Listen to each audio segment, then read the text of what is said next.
This is Dr. Lou Sella, and I'm a doctor of sport and performance psychology. I'm going to make this video again. I made it in the fall, but I've learned over the years that sometimes you got to make a video more than once to get a point across. Because I've been getting asked this question for 3 decades, and theoretically 4, because when I first learned it, this is what I learned what to do, and then eventually learned this is what not to do. So on midline triple option versus bear, why the backside tackle must scoop and not lock. This is the reason why. Watch carefully. A lot of coaches, and I learned this back in the 90s, it used to be the backside tackle would lock on the C-gap player, the backside guard would lock on the B-gap player, the center would base the 0, guard would veer inside, and if it was mid-triple, the tackle would veer inside 2, mid-double, he would lock on the C-gap player. Okay, we're in the world now where mid-triples the only thing that Army and Air Force run. They really don't run mid-double.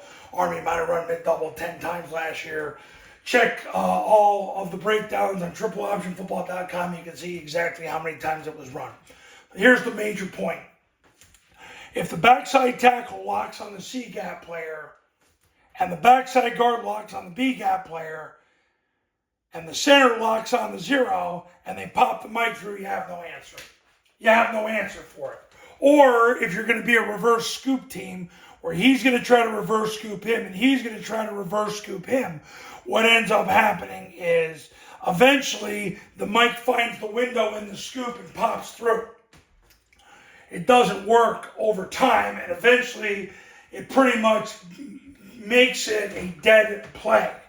So what happens is because of this, you have to scoop on the backside. So the backside guard has to step play side with the 0 and get his left knee through the crotch. The backside guard's got to get even with the center and then put his right knee through the crotch, right hand to the stomach, 4-inch northbound steps.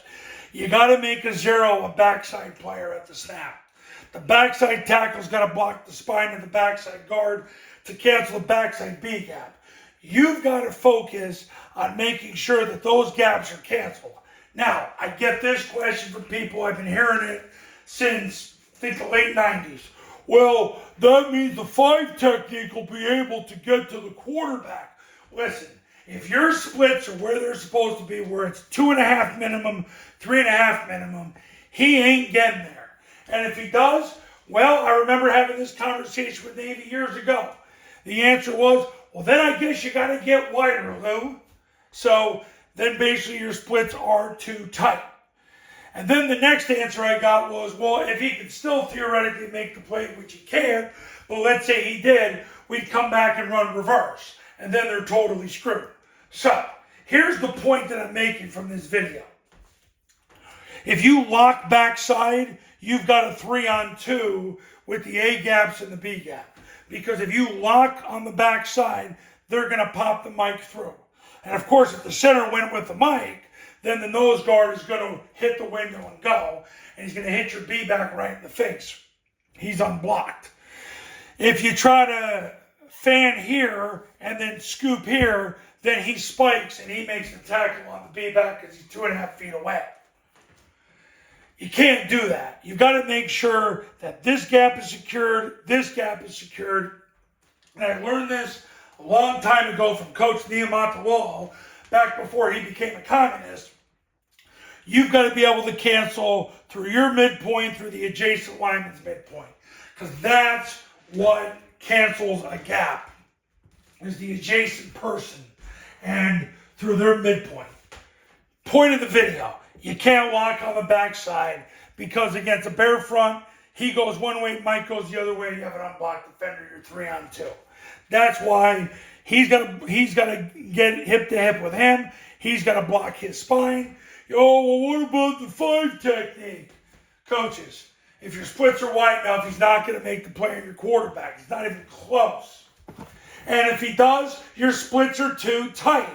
Had a conversation with one of my testimonial clients about this in the fall because they read something on the internet by somebody who probably doesn't know the difference between a screen pass and a screen porch, or somebody who's one step above a woman in terms of what they know about the sport, but they act like Vince Lombardi on a keyboard. So then, of course, it creates a little bit of hesitation. Don't worry. Dr. Sella will fix that hesitation because I get people to win year in and year out. And I'm going to get you to win once you pick up that phone and give me a call. So, point of the video, make sure he blocks his spine on mid-triple. You get yourself a backside ace, guard veers inside. You got everything covered. He'll veer inside Mike the Free.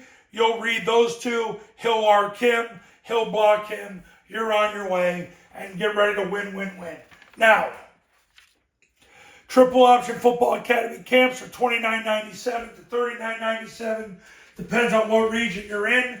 The online camps, you need an iPhone and a Bluetooth speaker. Same camp I've run for the last 15 years to help people win big and achieve their dreams. $19.97.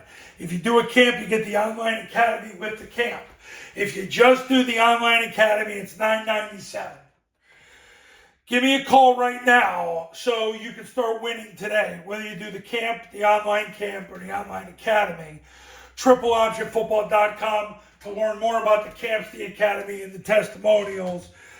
With the camps, I come right to your school for 3 days. I just need players, coaches, footballs, field, a couple landmarks for splits, 7 hand shields, and we got ourselves a camp. Your players are going to run 720 plays in under 7 hours. That's that. I look forward to your call.